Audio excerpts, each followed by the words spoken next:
नमस्कार, बिहार मिथिला न्यूज़ में आपका स्वागत है। मैं हूं मनोज।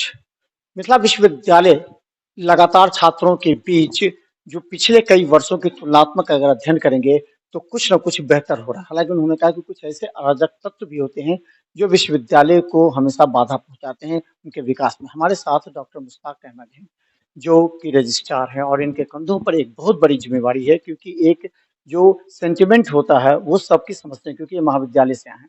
74वां ये है गणतंत्र दिवस। क्या लगता है कि इसमें कुछ आपके अंदर तो कुछ होगा जो हम कुछ नया, कुछ बेहतर और बेहतर, क्या प्लान है आपका? धन्यवाद। सबसे पहले तो आपके माध्यम से गणतंत्र दिवस की तमाम देशवासियों को शुभकामनाएं, मुबारकबाद। ललित नारायण मिथिला विश्वविद्यालय का नेतृत्व अर्थात माननीय कुलपति प्रोफेसर सुरेंद्र प्रताप सिंह जिस दिन से आए 20 सितंबर 2020 से, उसके बाद से ही मिथिला विश्वविद्यालय में दो तरह की भावनाएं उत्पन्न हुई। एक ये कि छात्रों के समस्याओं के प्रति हमें संवेदनशील रहना है, और दूसरी ये कि मानवीयता जो है उसकी रक्षा करना है। माननीय कुलपति महोदय का जो पहला उद्बोधन था वो ये था कि हम विश्वविद्यालय को दो क्षेत्रों में अग्रगणी बनाएंगे। एक एकेडमिक क्षेत्र होगा और एक सामाजिक क्षेत्र होगा। एकेडमिक ये होगा कि जिस वक्त हम लोग आए थे, कोरोना का काल था, 2 साल पीछे विलंब चल रहा था, तो उनका था कि सबसे पहले छात्रों की समस्या जो है, उनका परीक्षा, उनका परिणाम, उनके रिजल्ट पेंडिंग, उनकी समस्या का समाधान होना है। तो आपने देखा होगा कि वो सारी समस्याओं का निदान हो चुका। कुछ समस्याएं ऐसी थी, तकनीकी बाधाएं थी, उसको भी दूर कर लिया गया है, अब वो कोई समस्या नहीं रहेगी।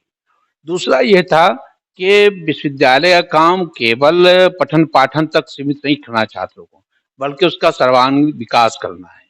और सर्वांगीण विकास में यह था कि सेमिनार, सिंपोजियम, एनएसएस के माध्यम से अभी देखा कि हम लोगों ने कई गांवों को गोद लिया है।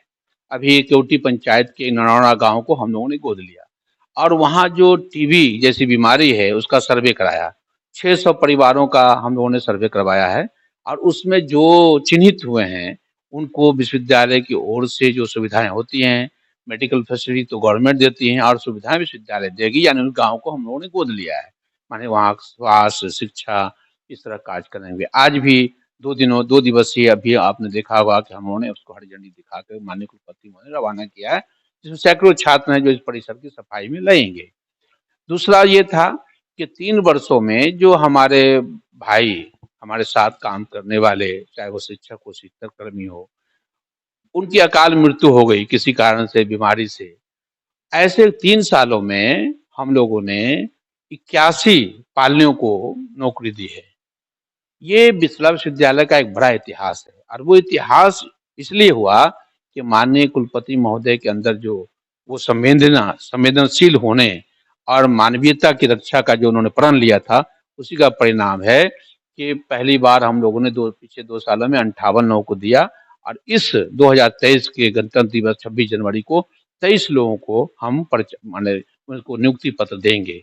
ये उनके वही मानवीयता के मूल्यों का है।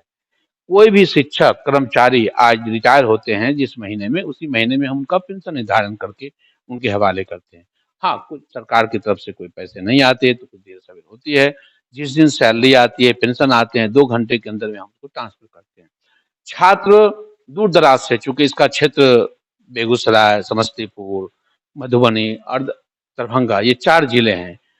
माननीय कुलपति महोदय ने कहा कि उनकी जो छात्रों की समस्या है वो अपने पैतृक कॉलेजों में आवेदन देंगे, प्रधानाचार्यों की जिम्मेदारी होगी वो विश्वविद्यालय में आए। 80% समस्याओं का निदान इस तरह से किया जा रहा है। जो 20% रह गए हैं उसका भी निर्माण होगा। यानी इतना ही नहीं, 2 कार्य ऐसे हुए हैं जो राज्य में एक एक तरह की मिसाल बन गई है।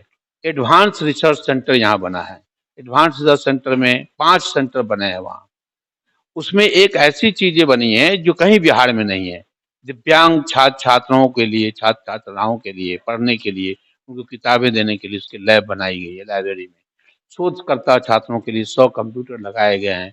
उसी तरीके से ऑडियो वीडियो रिकॉर्डिंग रूम बनाया गया है कि जो हमारे शिक्षक हैं, जो हमारे छात्र में उसके अंदर गुण है, कलाकार है, कोई गायक है, तो उसको हम लोग रिकॉर्ड करेंगे। लोकगीत का क्षेत्र है, मिथिला का क्षेत्र है, लोक संस्कृति को रक्षा के लिए ऑडियो वीडियो कराएंगे, उसको रखेंगे।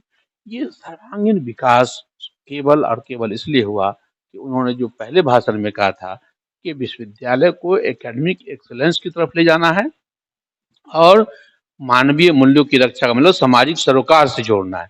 एक साथ दोनों काम चल रहे हैं और मुझे इत्मीनान है कि माननीय कुलपति प्रोफेसर एसपी सिंह साहब के नेतृत्व में हमारे जितने भी कर्मी हैं, सहयोगी हैं, वो सब समय हमारा सहयोग कर रहे हैं। कहा जाता है कि जब अधिकारी सभी से कोऑर्डिनेशन बना के चले, कुलपति, रजिस्ट्रार, तो इस तरह सभी के साथ मिल करके तो और ज़्यादा बेहतर। क्या लगता है कि अपने कार्यकाल के दौरान बेहतर रिलेशन सभी अधिकारी से? नहीं, देखिए बिल्कुल, 2 बातें हैं। यहाँ एक ये है कि माननीय कुलपति महोदय का था कि जो हमारा सर्विस कोड है, हमको उसको सख्ती से पालन करना है। यानी बिल्कुल हमें ये करना है कि आचरण जो हो हमारा वो बिल्कुल अनुशासनात्मक हो। अनुशासन के साथ हम रहें और हम उसकी रक्षा करें। लेकिन उनका की जो मान और मर्यादा है कर्मचारियों का, चाहे वो 4th ग्रेड हो, 3rd ग्रेड हो, शिक्षक हो, शिक्षाकर्मी हो, सभी का करना है। छात्र हो, हम लोगों ने उनके मान-सम्मान के साथ कभी कुछ नहीं किया बल्कि उनको बढ़ाने का काम किया। यही कारण है कि आज हमारे साथ सभी लोग मिल-जुल करके जो जिसको रात के 12 बजे भी दिया जा रहा है काम, तो काम कर रहे हैं। ये अनुशासन के साथ-साथ उनको जो मोहब्बत मिल रही है, प्यार मिल रहा है, माननीय कुलपति सम्मानित कर रहे हैं, ये उसी का परिणाम है। तो हम बता दें आपको हम गणतंत्र दिवस से पहले कुलपति और रजिस्ट्रार का तमाम वो बयान उपलब्धि हम जनाना चाह रहे हैं कि आप ज़रा दिल पर हाथ रखिए। क्या मिथिला विश्वविद्यालय का इतिहास बदला है? क्या जो मिथिला विश्वविद्यालय का संविधान लिखा गया था, उस संविधान से आगे बढ़कर उसी में कितना कुछ ऐड किया गया? क्या नए अध्याय जुड़े गए हैं? ताकि शिक्षकेत्तर कर्मचारी, शिक्षक के साथ जो छात्र हैं, अभिभावक हैं, उनके आँखों में जो आशा की किरण थी कि मिथिला विश्वविद्यालय एक दिन पूरे देश में एक ऐसा विश्वविद्यालय होगा। एक समय था, जो लोग कहता था वो मिथिला विश्वविद्यालय के छात्रों ज़रूर कुछ गड़बड़ होगा।